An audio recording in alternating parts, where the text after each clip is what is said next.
WWE came dangerously close to rewriting Jade Cargill's entire career path and flipping its 2025 creative direction upside down. What they almost pulled the trigger on would have reshaped not only Jade's rise but the entire layout of WrestleMania and the women's division at large. And while fans might not have caught it, some revealing footage and credible reports have now made one thing clear: this wasn't just speculation. This was a real plan on the table, one that would have drastically changed WWE's presentation of Jade Cargill this year.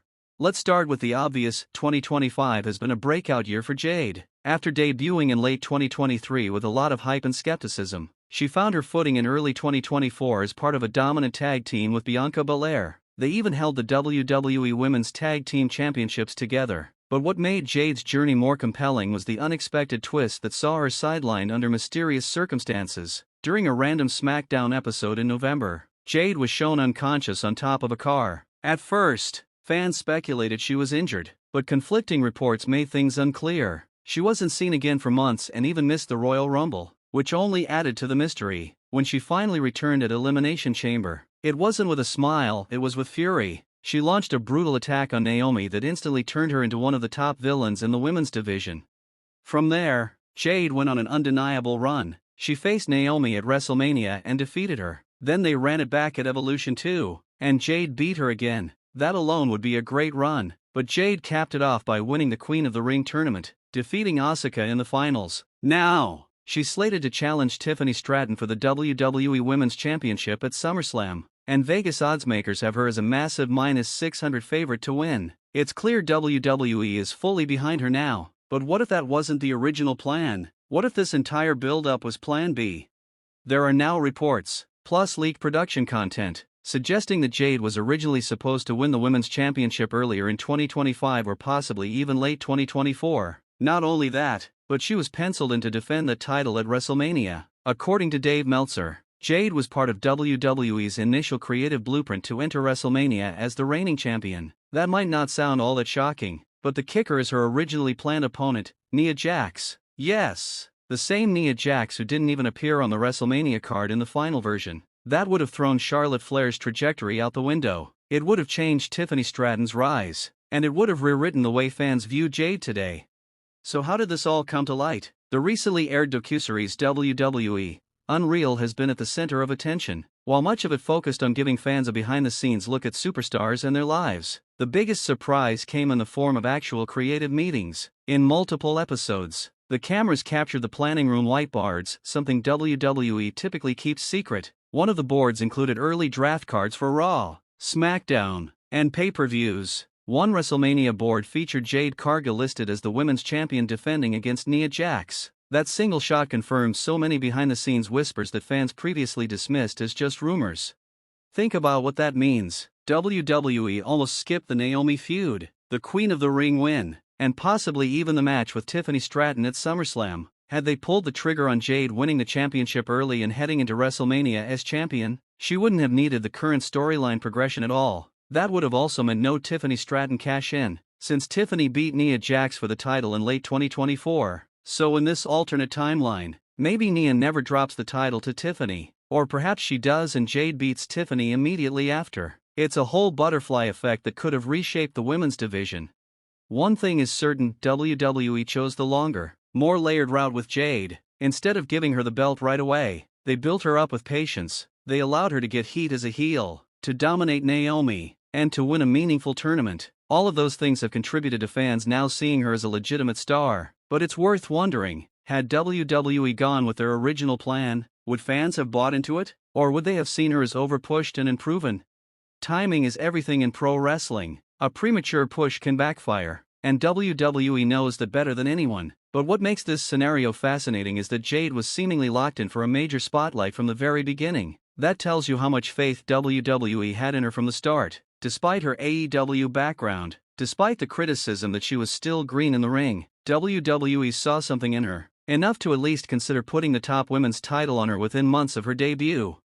Now, if Jade goes on to defeat Tiffany Stratton at SummerSlam, and the betting odds suggest she'll finally be crowned champion in what looks like a perfectly paced build. But it's not just about wins and losses. WWE's handling of Jade is a rare example of long-term storytelling. They resisted the urge to rush, and ironically, by doing that, they've made fans more receptive to her rise.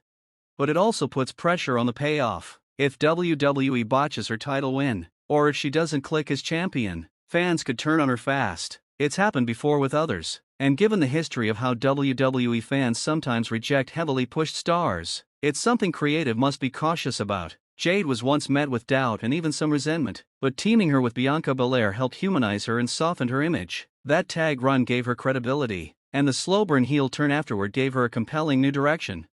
And yet, if you look at where WWE was headed just 6 months ago, we were almost given an entirely different version of her journey. In that alternate reality, Charlotte Flair's role is unclear. Maybe she still challenges for a title, or maybe she doesn't even have a major match at WrestleMania. Tiffany Stratton's rise is delayed or derailed. Nia Jax potentially has one of the biggest matches of her career against a rising Jade Cargill. That's a completely different card, and a completely different year for WWE's women's division. This type of behind-the-curtain chaos isn't new. WWE's plans have always been in flux. It didn't matter if Vince McMahon was in control or now with Triple H steering the ship, creative shifts constantly. Whether it's an injury, a change in crowd reactions, or a last-minute decision in a production meeting, everything can change in an instant. That's what makes this business unpredictable and thrilling. Jade's entire run proves that point. And yet, WWE has been fortunate this time. By scrapping their original direction and choosing to slow down, they've managed to take Jade from a controversial signing to one of their most promising stars. The crowd is reacting. The internet buzz is high. Even traditional critics are starting to recognize her improvement. But now, the question is, can she carry the title as well as she carried the chase? Meanwhile, WWE continues to stack its women's division. Rhea Ripley is still recovering but expected to return by fall. Becky Lynch is reportedly exploring projects outside of WWE, including a potential acting role, but could still be back before Survivor Series. Liv Morgan has quietly built momentum and could be a future opponent for Jade, especially if WWE leans into a redemption storyline. Bayley and Io Sky remain on SmackDown but are rumored to be involved in a faction split that may shake up the title picture even further. These moving pieces mean Jade's reign, if she wins, won't be a quiet one. Backstage, WWE has been monitoring fan reception closely. There's a belief that Jade could eventually become one of the company's crossover stars, especially with her strong presence on social media and look that appeals to mainstream audiences. She's already appeared in fashion campaigns and might become one of WWE's go-to figures for branding. This would put her on a trajectory similar to that of Roman Reigns or Bianca Belair, more than just a wrestler, but a company representative. Still, a lot depends on execution. WWE has done a solid job so far, but SummerSlam will be a test. Will they let Jade dominate, or will they try to protect Tiffany Stratton in the loss? Will the match go long, or be a short, explosive statement? These decisions will determine how fans respond in the aftermath, because as much goodwill as Jade has built up this year, a flat or overproduced moment could undo a lot of that. WWE has to thread the needle just right. In the end, what's clear is this: Jade Cargill was always meant to be a major piece of WWE's puzzle. The timeline may have shifted, the opponents may have changed, but the destination remains the same. Whether she beats Tiffany Stratton or not, her future in WWE looks solid. The only question left is whether WWE can keep fans invested, and whether Jade can rise to the moment when the spotlight is fully hers. Let me know what you think about WWE's original plans for Jade, and how her current storyline has evolved. Did they make the right call, or would you have preferred seeing Jade defend the title against Nia Jax at WrestleMania? Sound off in the comments below and we'll catch you in the next video.